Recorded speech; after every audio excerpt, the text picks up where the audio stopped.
नमस्कार मंडळी, तुमच्या सर्वांचं हार्दिक स्वागत आहे माझ्या यूट्यूब चॅनलवर, ज्याचं नाव आहे वाचूया कविता.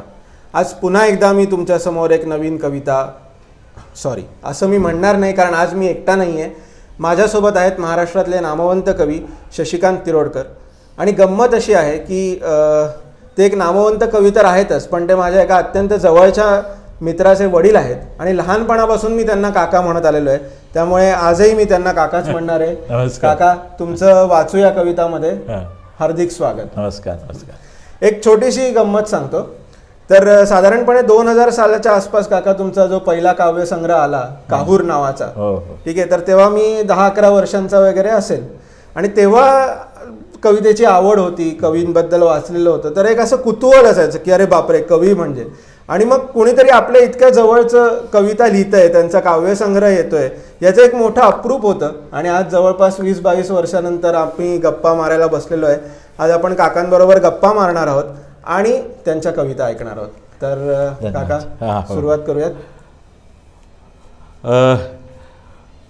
मी तुम्ही म्हटलं ते बरोबर आहे की 2000 साली माझा पहिला कविता संग्रह आला. की तसं म्हणजे खूप उशिराच तो कारण माझी कविता छापलं, कविता संग्रह हे केला, प्रसिद्ध केला. कारण माझी पहिली कविता ती 1975ला प्रसिद्ध झालेली आहे एका दिवाळी अंकामध्ये. आणि तेव्हापासून मी कविता लिहित, त्याच्या अगोदर लिहित होतो, पण पहिली कविता ती प्रसिद्ध झाली. आणि मग तो कॉलेजला होतो, पहिल्या वर्षाला होतो, त्याला ती प्रसिद्ध झाली कविता. आणि मग कविता मी लिहित गेलो, पुढे कविता खूप लिहित गेलो. पण कविता पहिली कविता आहे ती नेहमी मनाच्या जवळची कविता आहे. तर ती कविता मी हे करतो. हां, ही चिमणा चिमणी, त्यावेळी विषय पण तसेच असायचे. मग त्या विषयावरती लिहिलेली कविता आहे. 75 साली प्रसिद्ध झाली, म्हणजे आता बरीच वर्ष झाली त्याला. थांब सके होईल की उशक काल आता, दोघांमधला संवाद आहे. थांब सके होईल की उशक काल आता, चारा तुझं आणीन मी दिगंतरी जाता. आज जरी विव्हळलो मुके वीण आम्ही, उद्या बरे शोधीन मी धान्याची गोणी. आणून या चंचूतून शुभ्र 2 दाणे, भरविन तुझं आनंदे गात गात गाणे. आम्ही तर गरीब भुके क्षुद्र 2 जीव, अमुची कुणा यावी मग कशी बरे किव. जगताचा ऐसा हा दंडकची आहे, क्षुद्राला सर्व थैव जलातची पाहे. रोज नवा उशक्काल नव्या नव्या आशा, रोज नवा उशक्काल नव्या नव्या आशा. 10 दिशा फिरून होय भुकेची निराशा. करू नको दुःख प्रिये उरी ठेवा आशा, करू नको दुःख प्रिये उरी ठेवा आशा. घेऊ नवी उमेदया उजळल्यात दिशा. आता उजाडतं आणि नंतर तो काय सांगतो, शेवटी सत्य सांगतो त्यांच्या आयुष्यातलं. विसर क्षुधा सारी घे तान गायनाची, विसर क्षुधा सारी घे तान गायनाची. दीन पामरांच्या ही रीत जीवनाची, दीन पामरांच्या ही रीत जीवनाची. म्हणजे पाठीशी पोट बांधून दुसऱ्या दिवशी कामावर जायचं. काल रात्री मी अर्धपोटी राहिलो, जीवलो ह्याची भान विसरून दुसऱ्या दिवशी कामाला जुंपायचं. काय ही जी काय जगण्याची पद्धत आहे गरिबांची, ती पद्धत त्याच्याखाली या कवितेमध्ये अधोरेखित करायचा मी प्रयत्न केलेला आहे. नाही, मस्तच. आणि पुढचा जो काका प्रश्न घेणार आहे मी, तर आय एम शुअर की तुम्हाला हा प्रश्न खूप जणांनी खूप वेळा वेगळ्या वेगळ्या पद्धतीने विचारला असेल, पण तरी हा प्रश्न मी तुम्हाला विचारणार आहे की हे सगळं येतं कुठून, म्हणजे कविता सुचते कशी. कारण आता आम्ही जसं ऐकतो की जे न देखे रवी ते देखे कवी, पण नुसतं बघून चालत नाही, ते शब्दांमध्ये मांडायला लागतं, त्याला वृत्तात बांधायला लागतं आणि मग ती कविता होते. तर मग ही कविता सुचते कशी, म्हणजे ती काय आहे प्रोसेस, तुमच्या बाबतीत काय आहे? ते कविता सुचणं हा एक एक वेगळाच प्रकार आहे असं मला वाटतं. किंबहुना तुम्हाला जे आता हे प्रश्न पडलेत की कविता सुचते कशी, कविते असतो कसा, तो दिसतो कसा काय वगैरे हे जे प्रश्न निर्माण बरेच प्रश्न या अनुषंगाने विचारले जातात. हे प्रश्न मलाही पडत होते.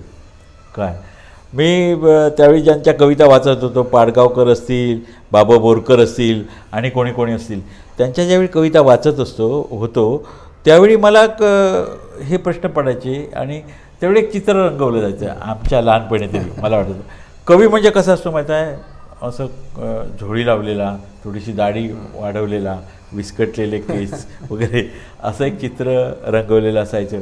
आणि त्याला अशी काही त्यावेळी अशा गोष्टी होत्या फुकटच्या कोणीतरी पसरवलेल्या की त्याला तो त्या पिंपळाच्या पारावर बसलेला असतो, समोरून असा ओढा वाहतो, तिथे बसला की त्या कवीला कविता सुचतात. काय मला वाटायचं अरे माझ्या घराजवळ आता ओढा नाही, मी कविता कशी लिहिणार. काय कविताची ओढ आहे पण ओढा नाही मग ते म्हटलं आता मला चिंता त्यावेळीच पडली होती, मी काय कविता लिहू शकत नाही का, माझ्या घराला लागून काय ओढा नाही, पिंपळाचा पार नाही आणि तसं अशा कल्पना आहेत भ्रामक सगळ्या.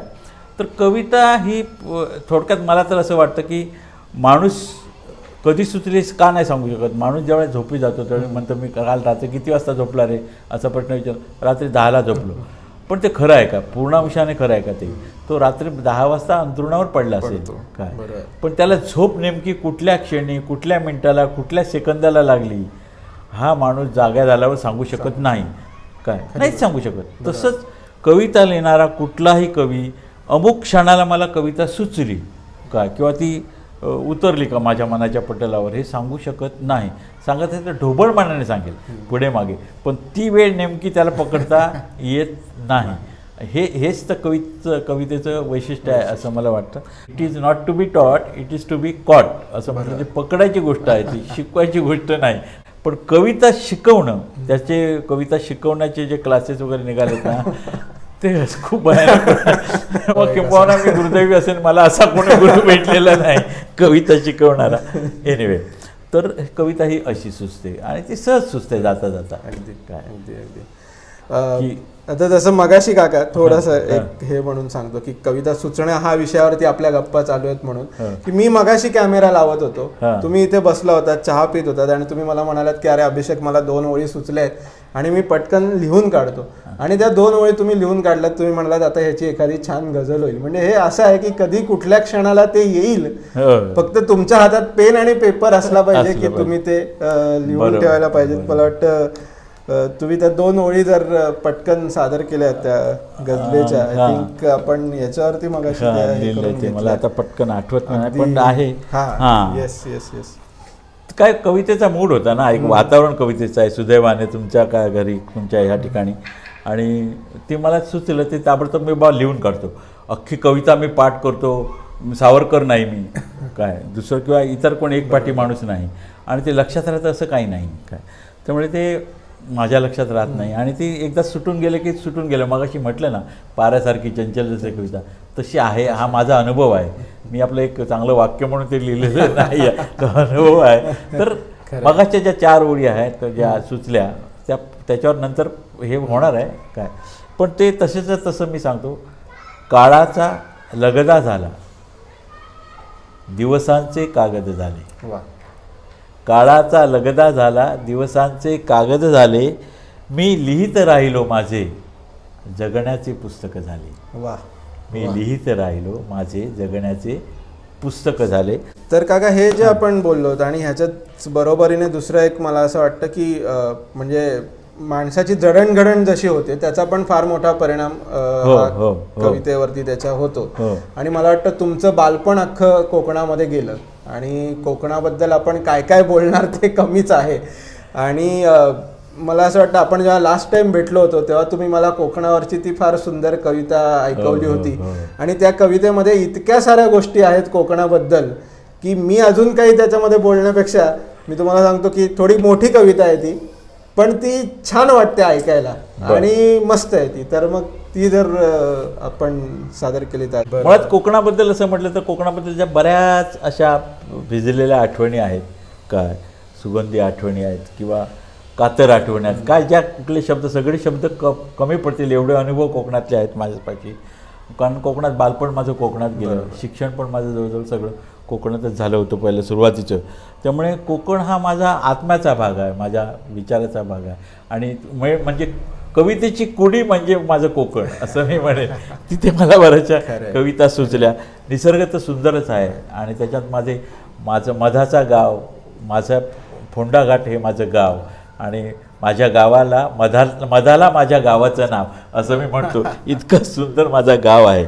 आणि त्याच्याबद्दल लिहिताना मी कुठेतरी असं लिहिलेलं आहे की वर आकाश मोकळे खाली समुद्र गाजतो, वर आकाश मोकळे खाली समुद्र गाजतो, उन्हातानात तापून पाणी ढगाना पाजतो, तशी माणसे इथली नाही आपपर भाव, तशी माणसे इथली नाही आपपर भाव, भक्त गाराणी घालती आणि दंग देवळात देव, भक्त गाराणी घालती दंग देवळात देव, असं माझ्या निरीक्षणातलं माझं कोकण आहे. आणि त्या कोकणबद्दल पुढे जे आहे ते मी थोडंसं आधार घेतो वाचनाचा, नाहीतर ते मला जमणार नाही. नक्की नक्की.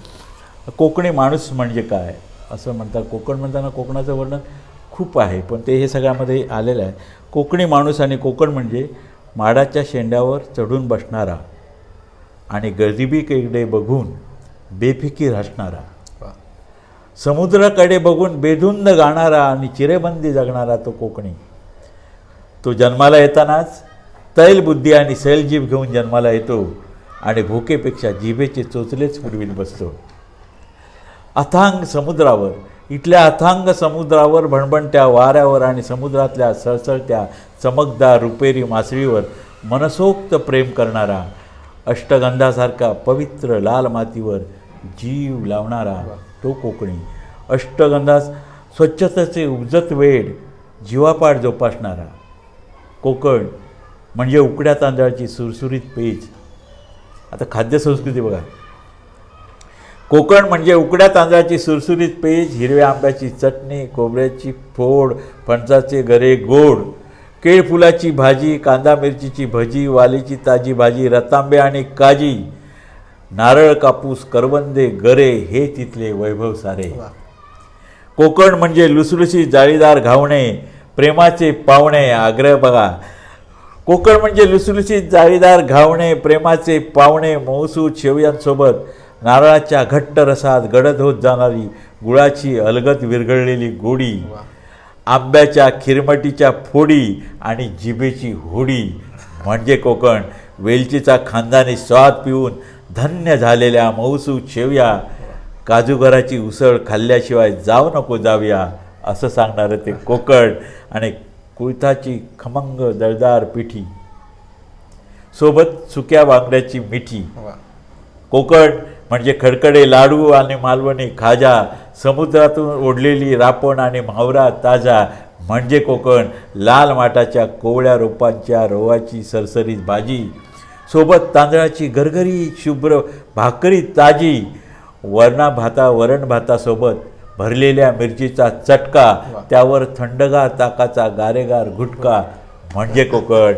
कोकण म्हणजे उकडीच्या मोदकात कणीदार तूप ओतून जिभेचे फाजील लाड पुरवणारी खाद्यसंस्कृती, अळूवाची वडी आणि हळदीची पाती, नारळाच्या रसात गुलाबी गुलाबी होत जाणारी शांत काय सोलकडी, तिरफळ आणि मिरचीचा कैफ देऊन वाटलेल्या चटणीची गोडी म्हणजे कोकण. कोकण म्हणजे फडफडणाऱ्या माशांसाठी तडफडणारा जीव.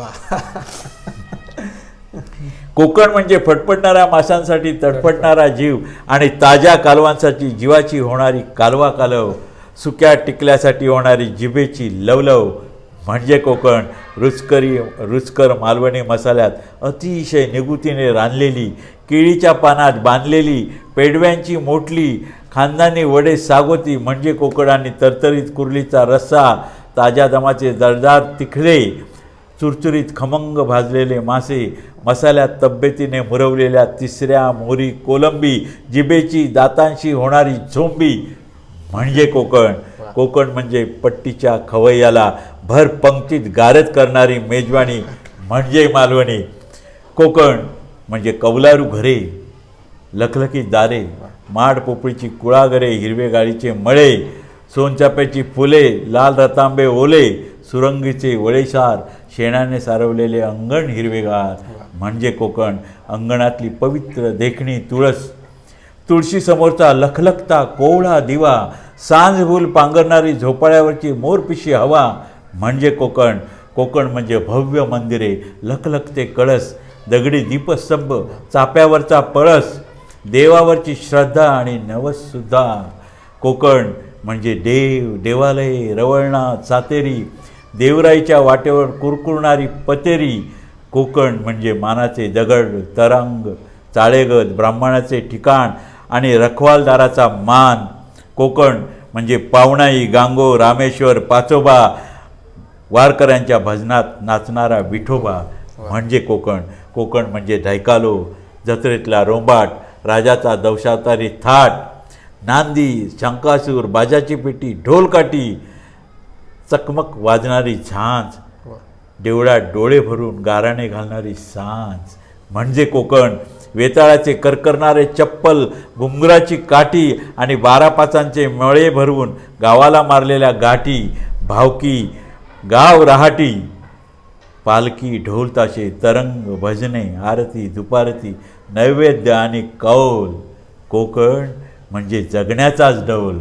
कोकण म्हणजे समुद्राची गाज, पावसाचा माज, संस्कृतीचा साज आणि सुखासमाधानाचा ताज म्हणजे माझे कोकण, म्हणजे माझे कोकण. म्हणजे मला आत्ता इथे पुण्यात बसून अख्ख्या तळकोकणाची सैर झाली काका. आणि गावाबद्दलचं जे एक ओढ असते ती तर या कवितेत आलेली. म्हणजे कोकण सुंदर आहेच, पण तुमच्या शब्दांनी अजून त्याच्यामध्ये मजा आली.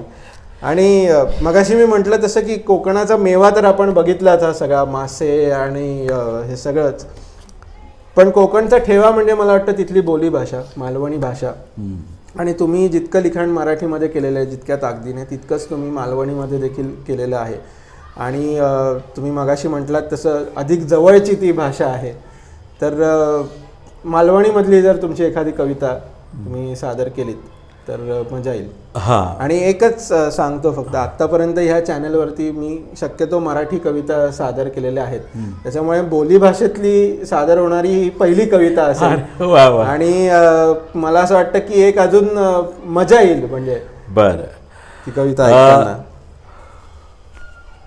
कोकणातल्या कविता किंवा कोकणी मालवणी मुलखातल्या किंवा मालवणी भाषेतल्या कविता ह्या एका बाजूला टचही असतात आणि विनोदीही असतात. तर ज्याला आपण टची कविता म्हणतो तशी एक कविता मी पहिल्यांदा म्हणतो. ती ह्यासाठी म्हणतो की माझं जे अनुभव विश्व आहे जगण्याचं ते 2 ठिकाणी विभागले गेले. मगाशी म्हटलं तसं कोकणात आणि जिथे मी नोकरी करत होतो त्या नोकरीमध्ये मी नॅशनल टेक्स्टाईल कॉर्पोरेशनमध्ये चांगल्या पदावर कामाला होतो. त्यामुळे तिथला संप, गिरणी कामगारांचा संप, तो डोळ्यासमोर आहे. आणि कोकणातली दैनावस्थासुद्धा माझ्या डोळ्यासमोर आहे. कोकणात ते जगण्याची जी एक पद्धत आहे ती पण म्हणून त्या 2 ह्याच्यामध्ये माझं कवितेचं व्यक्तिमत्व दुभंगलेलं वाटलेलं असं म्हटलं तरी चालेल. तर मी गिरणी संपातून जी कोकणातल्या बरीचशी माणसं ही गिरण्यांमध्ये नोकरीला होती आणि दुर्दैवाने 82मध्ये संप झाला. मी त्यावेळी एका चांगल्या पदावर असल्यामुळे एका जवळच्या माणसाला, म्हणजे त्या गावातल्या त्या भागातल्या माणसाला नोकरीला लावलं होतं. तो स्टँडर्ड मिल म्हणून गिरणी आहे, नावच घेऊन सांगतो, त्या गिरणीमध्ये कामाला होता. नंतर ती गिरणी बंद झाली संप काळाच्या नंतरच्या भागामध्ये. त्याला पगार वगैरे चांगला होता, पण गिरणी बंद झाल्यानंतर त्यांना काय चालवायचे नव्हते. त्यांना त्यांचा काय असेल तो हिशोब दिला, काय ती थोडीशी नुकसान भरपाई दिली आणि जा म्हणून सांगितलं, गुड बाय. काय गोल्डन सेकंड त्यांच्या भाषेत, तो गोल्डन सेकंड केलं त्यांना. तो येऊन माझ्यासमोर बोलला. तो त्याचं नाव विजय. तो मला म्हणतो, साहेबांनी मी आता चाललो आहे काय गावात जाते का? तर म्हणजे आमची हे बंद झाली, माका होते तो हिशोब माझं दिल्याने हिशोब टिशोब झालो, आता मी चाललो आहे. अरे म्हटलं तू दुसरं तुला नोकरी करतोस तर दुसऱ्या कुठे टेक्स्टाईलमध्ये देऊ शकतो बाकी. तर नाही म्हणतो, माका आता याच्यानं मला बहिणीचा लगीन करूचा, घराचा थोडासा बांधायचा आणि मी गावातच काहीतरी बघते माझं. अरे ठीक आहे. मी मधल्या काळामध्ये विसरून गेलो, 2-4 वर्ष झाली या गोष्टीला. आणि एक दिवशी मी गावी गेलो, कणकवलीच्या बाजारात गेलो, तर मला कोणतरी ओळखीचा माणूस मला हाक मारतो, ओ साहेब, ओ साहेब, ओ तिरुडक साहेब. तर तो आवाज ओळखीचा वाटतो, पण मला तो रिकग्नाईज होत नव्हता, कोण आहे माणूस ते आठवत नव्हतं. मी इकडे तिकडे बघते, एवढे समोर एक माणूस येऊन उभा राहिला असा, अशी बोटभर दाढी वाढलेली, या करपलेले बसलेले गाल. मी ओळखलं, अहो साहेब तुम्ही ओळखलाच ना, मी तुमका मागापासून हाक मारतोय. कोण? अहो मी तुमचं इजो, असा काय करतात? अरे बापरे, अरे तू इथे कुठे? तर म्हणतो हो होय चिलोय, होय कलमठात राहतोय. चला चला बसा आता घराकडे चला, आता असे जाऊ नका. त्याने रिक्षात घातलं आणि मला घेऊन काढले. जातात त्याने वाटे सांगितलं काय झालं. तिकडून मी हिशोब घेतला, घरदाराचं मोडकडीला आले, थोडंसं दुरुस्त केलं.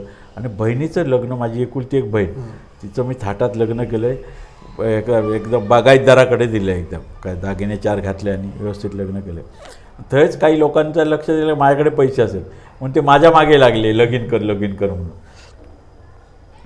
म्हाका लगीन करूचा नव्हता का, मग आमच्या गिरणं बंद झालं, काय सांगतालं त्यांना. पण त्यांना आता नाही, ते ऐकाक तयार नाही. मग शिकलेली एक साधारण पोरगी, चांगली पोरगी बघितली आणि त्यांनीच गाठ घातला, लग्न करून दिलं. आता हे करणार का, माझ्याकडे पैसे नव्हते म्हणून मी पॉलिश केलेले दागिने तिला घातले, कारण सोन्याचे दागिने घालायला माझ्याकडे पैसा नव्हता. काय झालं आता, ते काय झालं, काय 6 महिने वर्षभर जेमतेम राहिले ते काय.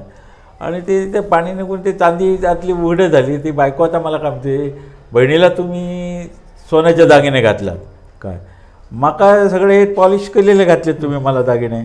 मग आता ते मला ते पाहिजेत की निदान सोन्याचं कुडं तरी कर. आता काय सांगणार, आता काय करणार, इकडे कष्ट करून सध्या म्हणे मी चिरेखणीवर काम करतो. चिरेखण माहिती आहे ना, जांभे दगडाची खाण असते, ते चिरेखणीवर काम करतो. तिथे मजूर किती साहेब, तर तुम्ही जरा तिका समजावून सांगा असं त्याने मला सांगितलं. मी घरी गेलो वगैरे नाही, पण तो विषय माझ्या डोक्यात राहिला. त्याच्यावरची ही कविता आहे, म्हणजे ही अनुभवाची कविता आहे. म्हणतो ते फटाफट ती मला बोलते हो असं तो म्हणतो. मग ते शब्द या कवितेत आहेत. वाच जरा निवात्र, फटाफटा बोलतंस काय, वाच जरा निवात्र फटाफटा बोलतंस काय, रडा नको शाने माझी जाय, अगो माझा ऐक थोडा असा हमसा नमसा नको रडा, अगो माझा ऐक थोडा असा हमसा नमसा नको रडा, तुझ्या परस काय मोठा असा सोन्याचा कुडा. कणकवलीच्या चौकात आता नईन दुकानीला, कणकवलीच्या चौकात आता नईन दुकानीला, काय बक्षीस एक एक कुडी, कसली कसली फुला, हालीच चिरेखणी लागले ना गो, मालकान पहिलो पगार दिल्यान, हालीच चिरेखणी लागले ना गो, मालकान पहिलो पगार दिल्यान, घराक येवच्या आधीच वानियान सगळं काढून नेल्यान.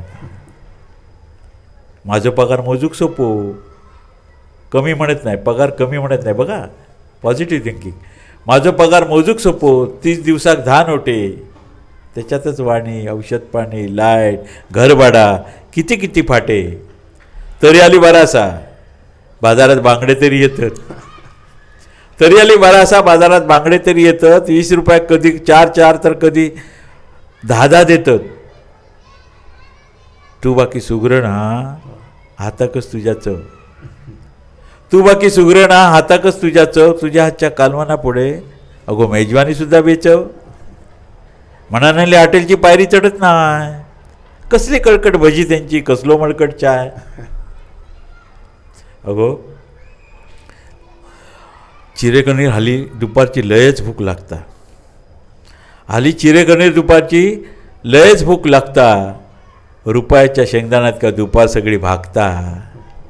म्हणाली दुपारचो घराक जेव घेतोय, म्हणाली दुपारचो घराक जेव घेतोय, वगीच जिजा चप्पल म्हणान हातात काढून घेतोय. तुझ्या हातचा पाणी सुद्धा थंड किती सांग, वायच भातावरचो निवळ चलात थोडं पेल्यात सुनान. अगो चिरेखणी हाली गरम किती होता, तरी बरा माका आज मिळाला तो काप थोडा नरम तरी होता. रोजच्या परास 4 दगड अधिक कडूक होई, रोजच्या परास 4 दगड अधिक काढूक होई. अगो स्वतःचा घर बांधायचा तर थोडे हाल काढूक होई. स्वतःचा घर म्हटल्यावर हसतंच काय झुळूझुळू, स्वतःचा घर म्हटल्यावर हसतंच काय झुळूझुळू. माका सांग आठवड्याच्या बाजारात जाऊया काय गो, माका सांग मंगळवारी बाजारात जाऊया काय गो. किती दिवस तुझ्यासाठी गजरोच आणले ना गो, किती दिवस तुझ्यासाठी गजरोच आणले नाही गो. जे तो कुडीपासून चालू झालेला जो हे आहे तो शेवटी गजरा होतो, कारण त्याचा पगारच एवढा कमी असतो, इतकी काटकसर असते आणि तो जगत असतो कसं बसं. बायकोला कुठून सोन्याचं कुडं घालणार तो ह्या अवस्थेमध्ये, पण तो तिला समजावतो, तिला तोडत नाही, तिला दुःख होईल असं बोलत नाही, आपली परिस्थिती तिच्या कानावर पुन्हा एकदा घालतो, तिला समजावून घेतो, समजून घेतो. ही नेमकी भावना कोकणातल्या माणसांकडे असते. समजूतदारपणा जो आहे तो कोकणामध्ये आहे. ही कविता मालवणीत आहे, तुम्ही म्हटलं ते बरोबर आहे.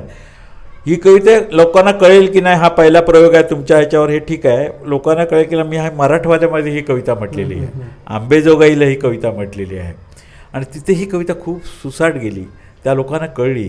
कारण त्याच्यातली ती वेदना आहे, त्याचं ते दुःख आहे, ते सार्वत्रिक आहे ना, तो एक धागा आहे आणि तो धोका सगळ्यांना जोडून घेतो. किंबहुना मी त्यांना म्हणताना ते काही ठिकाणी ज्यावेळी ते भागामध्ये जातो जिथे जास्त करून शेतकऱ्यांची आत्महत्या होत्या, मी हटकून सांगतो, हो रे बाबा मी कोकणातून आहे आणि कोकणातून आलो म्हणून एक हक्काने गोष्ट तुम्हाला मला सांगावीशी वाटते काय, की तुम्ही निराशेपोटी ह्या ज्या आत्महत्या करताना शेतकऱ्यांना ते करू नका. कुठल्याही डॉक्टरकडे आणि त्या दुसरीकडे जाऊन त्याच्यावर उपाय होणार नाही. माझी एक तुम्हाला विनंती आहे, 1 महिना 2 महिने 3 महिने कोकणात येऊन राहा, गरीब शेतकऱ्याच्या घरात राहा आणि पहा ती लोक गरिबीशी गाठ मारून कसे सुखाने जगतात काय, किती काटकसरीने जगतात आणि आनंदात असतात काय, ते बघा काय. ह्याचं कारण आहे तो समंजसपणा त्या लोकांकडे आहे.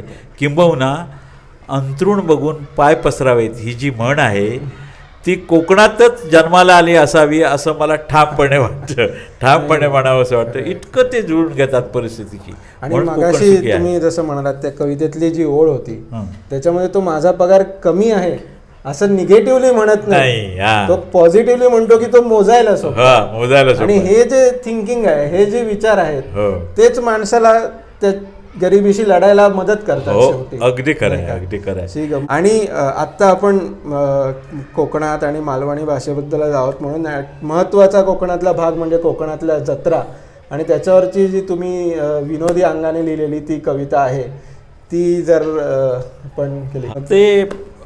ती जी कविता आहे जत्रेवरची, तर कोकणामध्ये एक मुळात एक गोष्ट सांगायला हरकत नाही, कोकणी माणूस विचार पण तिरकस करतो आणि बोलतो पण तिरकस बऱ्याच वेळा काय, एकदम नेमकं जागेवर तो हे बोलणार काय.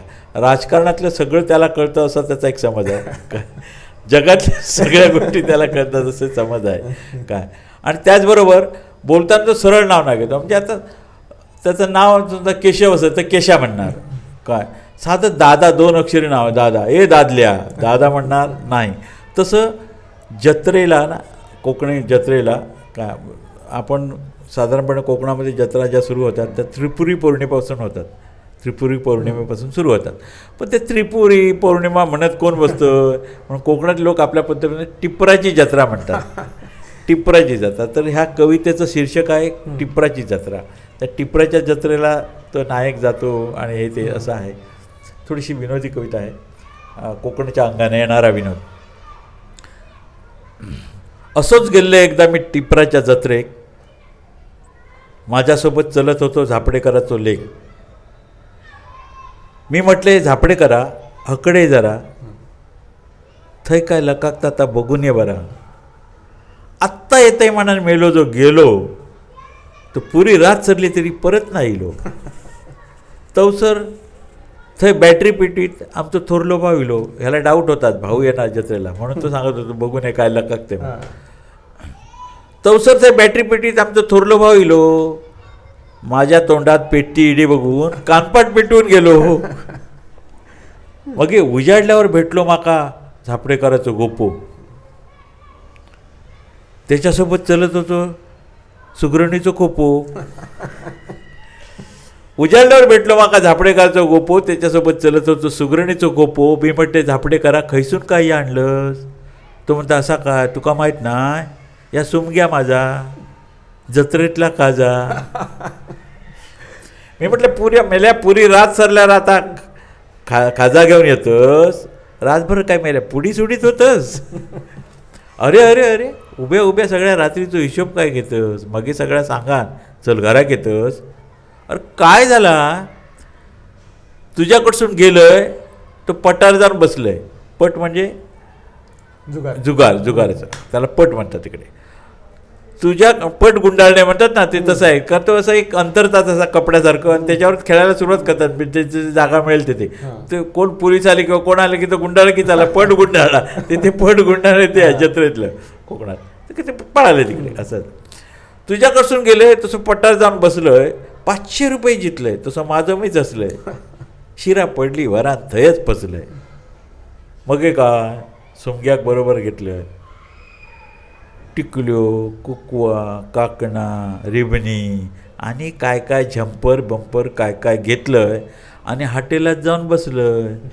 सुमग्या बरोबर हॉटेलात जाऊन बसलोय. टका मका बघता बघता माझं जीव थयच कारावलो. कळलाच नाही रे कोंबो कधी आरावलो, कळलाच नाही रे कोंबो कधी आरावलो. जत्रेच्या रात्रीत कुणाला खाजा मिळेल आणि कुणाला खोपा मिळेल हे काय सांगता येत. त्याचा जीव तिथे कारावला, तिथे तो रमला. त्याला सगळ्याची बेशुद्ध काय, रात्र संपली काय नाही, तो आपल्या सुमक्याकडे बघत बसलाय. टक्का मका बघणं हे कोकणी खास शब्द आहेत ते त्याच्यामध्ये. असं ते सगळं भाषेचं सौंदर्य आहे कोकणाच्या.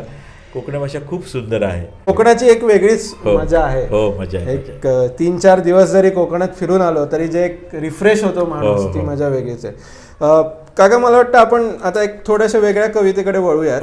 मी त्या दिवशी तुमचा हा काव्यसंग्रह काहूर वाचत होतो आणि मला आवडलेली एक कविता, माझी एक फरमाईश म्हणून तुम्ही सादर करावीत अशी आहे. प्राजक्त नावाची ही कविता आहे, पारिजातकाच्या झाडावरची ही कविता आहे, फुलांवरची. तर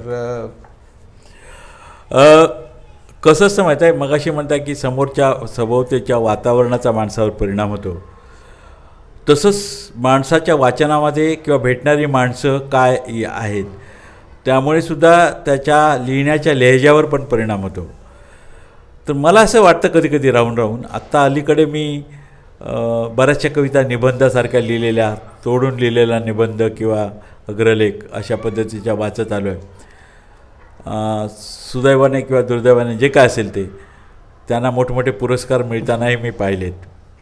त्यामुळे कविताचा जे अगोदर मनामध्ये असलेलं वजन होतं त्या वजनदार कविता आता वाचनात माझ्या येत नाहीत. आणि मग कल आपला पण वाढतो की बाबा त्या कविता चांगल्या की आपल्या कविता कदाचित तेवढ्या अस्सल नसतील असं वाटतं. आणि एक आतून मनातून एक विचार होतो नकळत आपल्या नकळत, आणि आपण तसं लिहू लागतो, तसं अनुकरण करू लागतो. किंवा जी आपण भाषा शिकतो ती अनुकरणातूनच शिकतो. तर त्यामुळे माणूस तसा अनुकरणप्रिय अनुकरणशील आहे काय, आणि तो पिंड प्रत्येकाचा असतो. तसा कवी म्हटलं मी माणूसच आहे, माझाही असणार आहे. तर मला कधी चुकून माझ्याकडून नवीन ह्या पद्धतीचं अनुकरण होतं आहे. आता ही जी तुम्ही कविता सांगितली तो बाज आता हल्लीकडच्या कवितांमध्ये राहिलेला नाही. पण ही जी कविता आहे याला मी चाल लावलेली आहे, पण ती चाल लावून म्हणत नाही कारण माझा आता तसा आवाज येणार नाही. पण साधी पारिजातकावरची आणि ते जे वातावरण आहे कोकणातलं जे मी अनुभवलं, आजही ते निरभ्र आकाश असताना सुंदर आणि त्या चांदण्या त्या इकडे कुठे बघायला मिळतात, शहरामध्ये बघायला मिळत नाही कारण प्रदूषण एवढं आहे. कोकण माझं अजूनही तसं कोरोकरकरीत सुंदर आहे. आणि त्यावेळचा आकाश, त्यावेळच्या चांदण्या, त्यावेळचा चंद्र, त्यावेळचं वातावरण, प्रत्येक दारामध्ये प्रत्येकाच्या कुंपणामध्ये एखादं पारिजातकाचं झाड असतं, एखादी रातराणी असते. का ते रसिक लोक आहेत तिकडचे, आणि मोठा असा परिसरच घराभोवती का त्याच्यामध्ये ते लावलेलं, तर ते सगळं वातावरण याच्यामध्ये आहे. आणि त्याच्यावरची ही कविता आहे. चंद्रमाही म्लान होता, गंध नव्हता चांदण्याला, रात्र सारी कुंद होती, धुंद होता गाव सारा. काजव्यांची जाग होती, राग नव्हता गायनाला, आणि शांत सारी रात्र होती, अंत नव्हता शांततेला.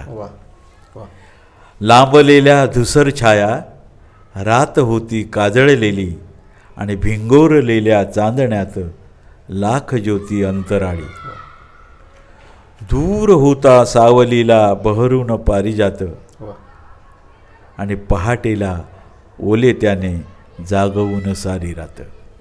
दूर होता सावलीला बहरून पारिजात, पहाटेला ओले त्याने जागवून सारी रात, गोठणारी हिव थंडी बोचणारे थंड वारे, रात्र होती साकळलेली आणि दव होते चिंब ओले. वा वा. थंड वारा जाग आली उलगलेल्या पहाटेला, थंड वारा जाग आली उलगलेल्या पहाटेला, सणानली सारी गात्रे आणि पारिजात गप्प झाला.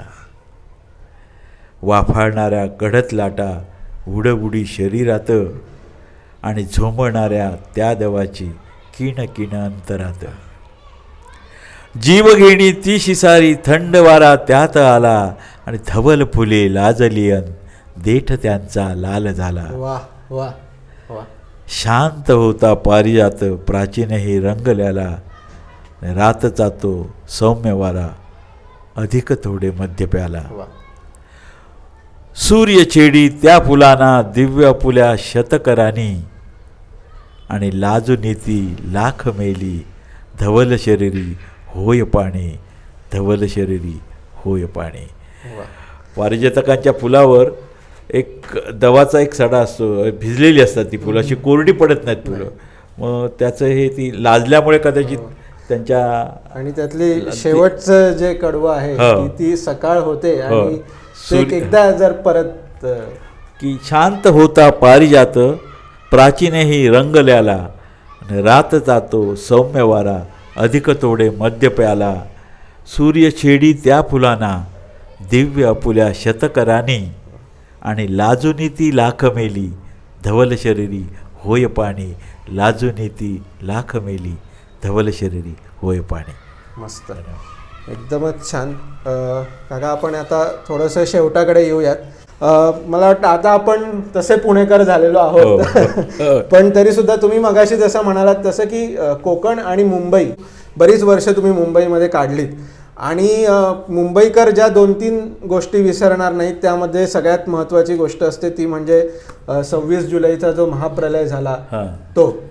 आणि त्या महाप्रलयामध्ये तो 3 दिवस धडाधडा कोसळणारा पाऊस, त्याने झालेला हाहाकार, म्हणजे कितीही आपण मुंबई स्पिरिटचं कौतुक जरी केलं तरी सुद्धा त्यामागची कारणं नैसर्गिक की मानवनिर्मित हा एक प्रश्न नेहमीच आपल्यासमोर राहील. आणि त्याच अनुषंगाने तुम्ही लिहिलेली आणि तुमची खूप प्रसिद्ध असलेली जी कविता आहे मिठी नावाची, तर मला असं वाटतं आपल्या या गप्पांचा शेवट आपण त्या कवितेने करूयात. 5 जुलै नाही 26 जुलै 2005 मुंबईत होतो मी. त्या दिवशीची ही कविता आहे, म्हणजे त्या दिवशीच्या प्रसंगावर लिहिलेली ही कविता होते. माझं ऑफिस बॅलट पिअरला होतं मुंबईमध्ये आणि त्या ऑफिसमध्ये दुपारी पाऊस पडायला लागला. काय आम्हाला मिठी नदी आहे हे माहीत नव्हतं कोणाला, मुंबईकरांना. मला माहीत नव्हतं इतकी वर्ष राहूनसुद्धा मुंबईत मिठी नावाची नदी आहे हे काही माहीत नव्हतं.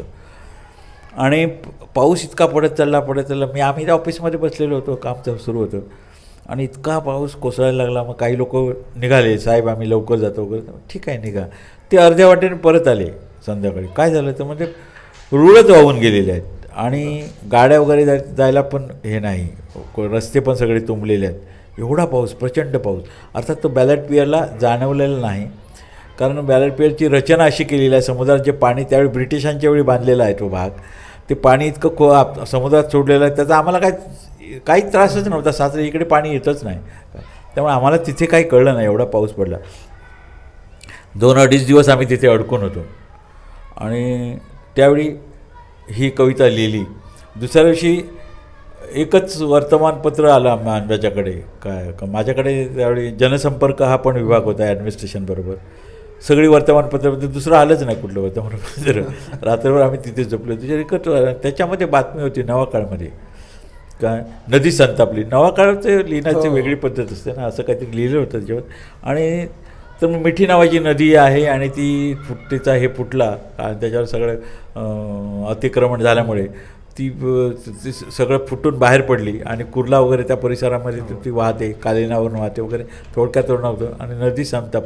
मला ते नदी संतापली हे जे काय लिहिलं होतं ना ते कुठेतरी छपकन बसलं डोक्यामध्ये. अरे हो, मग एक विचार आला की निसर्गाचं स्त्रीरूप म्हणजे नदी असं आपण म्हणू काय. मग ती संतापली असेल तर आणि मग आणि तिची नोंद आहे म्हणे ते एका ठिकाणी आम्हाला आढळली. ते नदी नाला असं आलं आहे, मिठी नाला, नदी असं उल्लेखच नाही, सोयीस्कररित्या केलेला आहे नाला असं. अरे बापरे. मग म्हटलं तिला एखाद्या कुलीन स्त्रीला जर असं म्हटलं गेलं की तू ही आहेस, तशी वागायला बरोबर नाहीस, असे कुलीन नाहीस वगैरे असं जर म्हटलं तर तिला राग येईल, संताप येईल. किंवा आजपर्यंतची सगळी धर्मयुद्ध एखाद्या स्त्रीला छेडल्यामुळे, तिला अपशब्द वापरल्यामुळेच झालेली आहेत किंवा गैरव्यवहार केल्यामुळे झालेले आहेत. नदीलाही तसंच वाटलं असेल तर शेवटी निसर्गाचं रूप आहे, ते स्त्रीच आहे ती.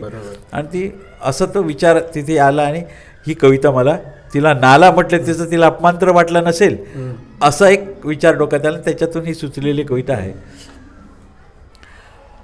नदीला जेव्हा नाला म्हटलं तिथेच तिचं हृदय फाटलं. नदीला जेव्हा नाला म्हटलं तिथेच तिचं हृदय फाटलं आणि महानगरीवर तिचं प्रेम भर पावसात आटलं. किती दिवस ती पावसाचीच वाट पाहत होती आणि आतल्या आत गटार बनून गुपचूप वाहत होती. जेव्हा अगदीच बघाला तशी तिने पावसालाच सुपारी दिली. मुंबईचे सगळे शब्द आहेत. बंबईया. जेव्हा अगदीच बघाला तशी तिने पावसालाच सुपारी दिली आणि त्याने सुद्धा नीट फिल्डिंग लावून तशी गुपचूप दर्याला टीप दिली. 3 दिवस उभा टाकला पाऊस तिच्या पाठी, तशी तिने मुंबईच्या गळ्यालाच मारली मिठी.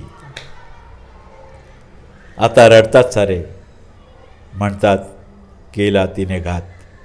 आता रडतात सारे, म्हणतात केला तिने घात, पण नदीचा नाला करण्यात त्यांचाच होता हात.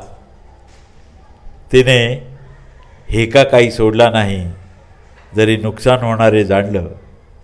इतकी वर्षे वाहते, मुंबईवर तिचंही प्रेम होतंच ना, पण तिने हेका काही सोडला नाही, जरी नुकसान होणारे जाणलं. आणि अखेर मिठी नदी हे नाव पुन्हा सातबारावर आणलं. मिठी नदी हे नाव पुन्हा सातबारावर आणलं.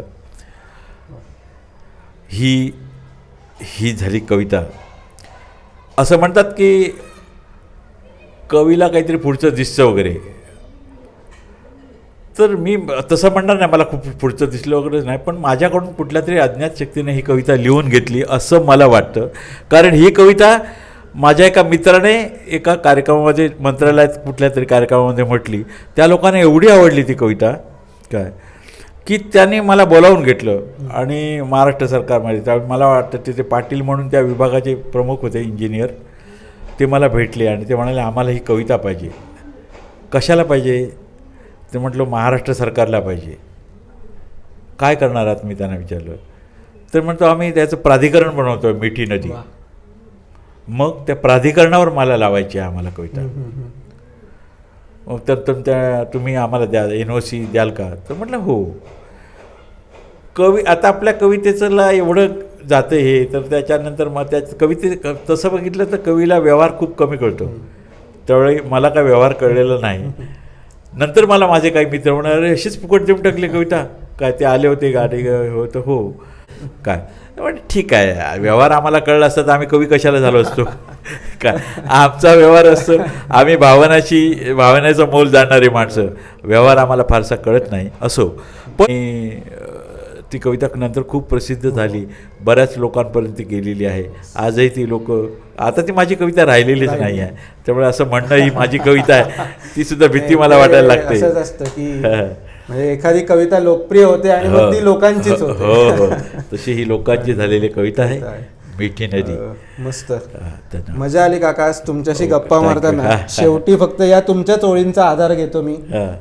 या तुमच्या काव्यसंग्रहाच्या मागे या 4 ओळी तुम्ही छापलेल्या आहेत की गावात चांदण्यांच्या फुलात जन्म व्हावा, दवात कवितेच्या हा जीव चिंब व्हावा, म्हणतो मनाप्रमाणे जगणे जगू न घ्यावे, या रोजच्या व्यथांचे सूर्यास अर्घ्य द्यावे. हे जे शेवटचे 2 आहेत मला फार आवडतात की या रोजच्या व्यथांचे सूर्यास अर्घ्य द्यावे. तर तेवढी स्थितप्रज्ञता आणि तेवढं धैर्य आमच्यामध्ये येवो. तुमच्या कविता वाचून तुम्ही अजून लिहिते राहा. आज ज्या 4 ओळी तुम्ही लिहिल्या त्याची गझल बनवा आणि आपण परत एकदा असंच गप्पा मारायला भेटूयात. तुमचे खूप खूप धन्यवाद. आणि मला खरंच मजा आली. ओके, धन्यवाद.